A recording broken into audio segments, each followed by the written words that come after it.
Ada orang menanyakan tentang kegiatan ini yang bisa dimusnahkan dan bagaimana bisa menaklukkan. Dia datang ke rumah yang dituju. Nah, terus dia itu menginformasikan. Makanya orang dukungnya semacam itu kadang-kadang begini. Mungkin gitu ya, menunggu dia, menunggu. Orang yang meninggal itu ada yang ditolak rohnya oleh alam barza. Orang yang ditolak oleh alam barza itu adalah orang yang mati bunuh diri. Nah, makanya jangan sampai karena putus cinta, karena frustasi terus bunuh diri. Ini dia tidak bisa diterima di sana.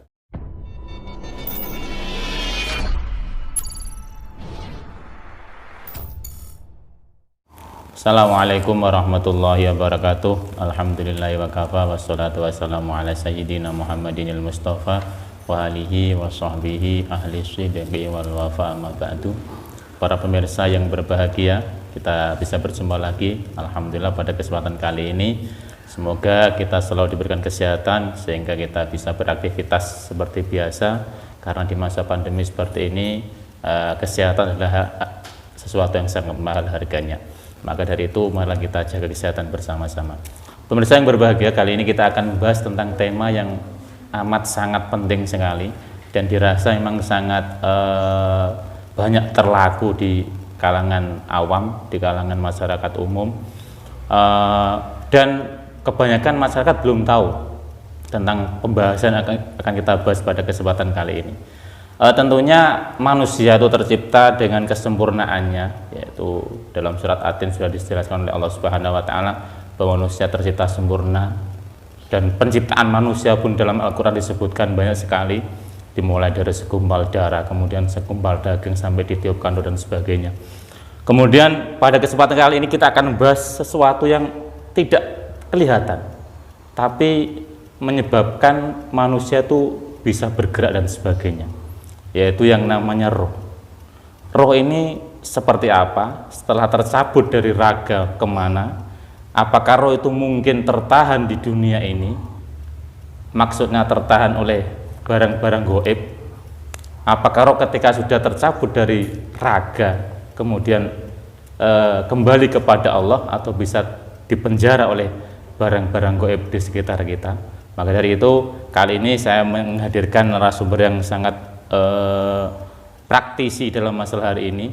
Beliau setidaknya membidangi dalam masalah hal-hal yang tidak tampak mungkin ya, seperti klinik dan sebagainya. Kita sapa dulu beliau Kiai Haji Abdul Majid.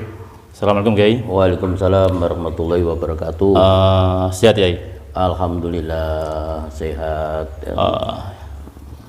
Gini, kita ya seperti pertanyaan di kalangan awam, bahwasanya banyak sekali kasus-kasus yang mengatakan bahwasanya sebenarnya roh, kemudian ada nyawa, ada sukma, ada korin dan sebagainya. Apakah roh ini terciptanya itu di zaman azali? Apa roh ini kodim, apa roh ini hadis? Ini yang masih menjadi pertanyaan dari kita. Ya, terima kasih dari Bapak Kiai Hambali SPD yang telah menanyakan tentang masalah yang ada hubungannya dengan roh. Roh ketika orang itu meninggal, ya, itu kemana? Nah, di sini di dalam kitab I'anatut Thalibin juz 2 Shahifah 107 bahwa wa'lam annal arwaha, sesungguhnya roh itu ala khamsati aksamin, ada 5. Setelahnya orang meninggal ini ada 5. Nah, 1 arwahul anbiya, 1 adalah rohnya para nabi. Wa arwahus syuhada, dan rohnya para orang yang telah mati syahid. Wa arwahul muti'ina, dan arwahnya orang-orang mukmin atau muslim yang taat. wa arwahul asoti, dan rohnya orang yang durhaka atau maksiat. Lalu wa arwahul kuffari, dan rohnya orang kafir. Jadi pada dasarnya roh yang dibuat oleh Allah dalam zaman azali, ya, sebelum ada manusia Allah sudah membuat roh. Karena apa? Karena ada martabat 7 di dalam suluk sujinah itu. Pertama adalah ahadiyah, lalu yang kedua adalah wahdah. Wahdah berarti, yang ketiga adalah wahidiyah, yang keempat baru arwah, yang kelima adalah misal, alam misal. Misal, terus jisim dan insan kamil. tujuh martabat 7 ini, ya. Jadi pada dasarnya Allah itu adalah qadim, roh adalah hadis. Ya, roh adalah hadis.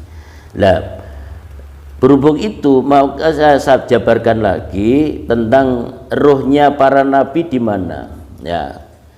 Fa amal arwahul anbiya fatakhruju min ajsadiha wa tasiru ala suratiha mislal miski wal kafuri wa takunu bil jannah. Jadi rohnya para nabi itu begitu meninggal, dia itu sebagaimana harumnya seperti minyak misik, kan gitu, minyak misik, dan dia langsung di surga, langsung di surga. Takulu wa tatana'amu, dan senang-senang, ya. Bilaili, di sana dia senang-senang, ya. Senang-senang di surga, senang-senang di surga.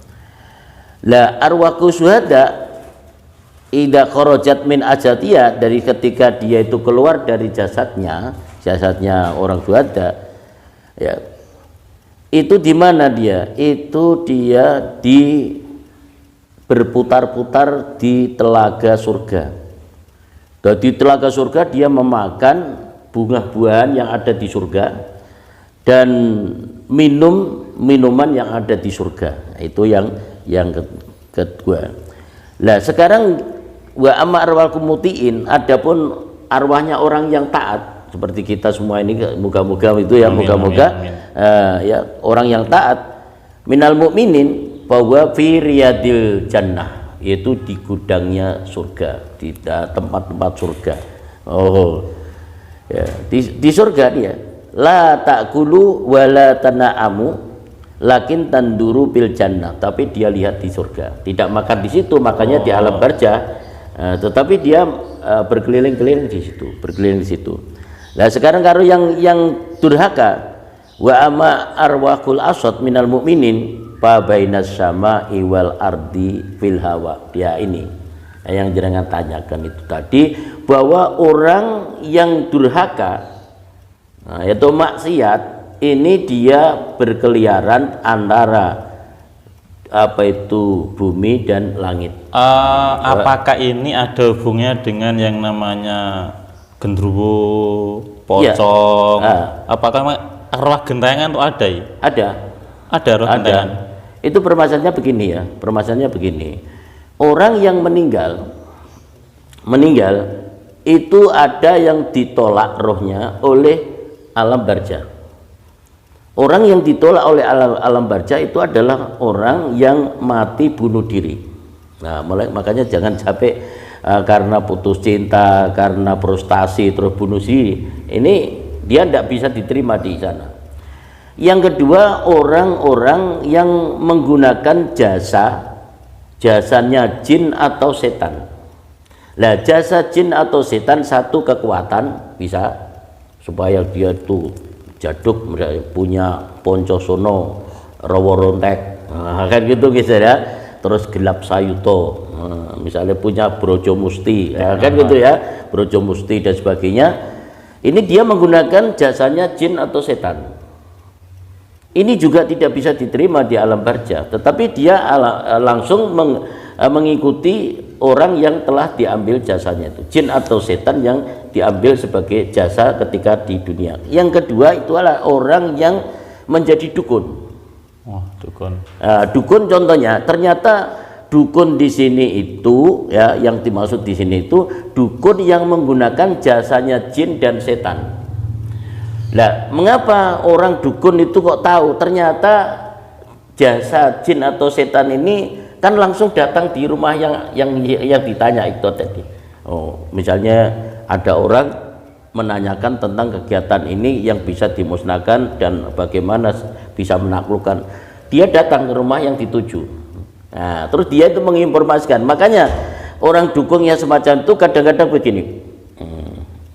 Kan gitu ya, menunggu dia, menunggu dari itu. Nah, ini orang yang semacam ini menggunakan jasa jin atau setan untuk menjadi dukun. Nah, ini juga tidak diterima. Nah, tidak diterima di alam barza, sehingga dia langsung mengikuti alamnya siluman atau alamnya setan atau alamnya jin ya. Terus yang ketiga lagi itu adalah orang yang menggunakan jasa jin atau setan untuk memperkaya diri, pesugihan, memperkaya diri. Itu juga tidak diterima di alam barza. Tidak mau, alam barza menolak, orang roh yang datang di situ menolak. Seakan dia datang menolak, yuk kok bisa datang, langsung diambil oleh jin atau setan yang digunakan sebagai jasa. Nah, gini, ngeten Ji. Sebenarnya bukankah roh itu ketika sudah tercabut dari raga kembali kepada Allah? Iya, tetapi dia karena kebaga gini. Nah, ketika jin atau iblis atau setan ya, ketika dia diusir di dunia itu kan juga ada perjanjian dengan Allah. Nanti anak turunnya Nabi Adam akan saya jelomrongkan, akan saya goda. Nah, kan gitu ya. Nah, terus Nabi ya saya silakan kalau yang bisa. Ya, bisa nih. Terus istilahnya siapa yang menjadi ancaran jin atau iblis, yaitu seluruh anak turun Nabi Adam kecuali orang yang ikhlas. Kecuali orang yang diberi ikhlas oleh Allah. Gini, roh apakah beda dengan sukma? Kan kalau dalam ilmu kan rogo sukma bukan rogo roh. Lah begini,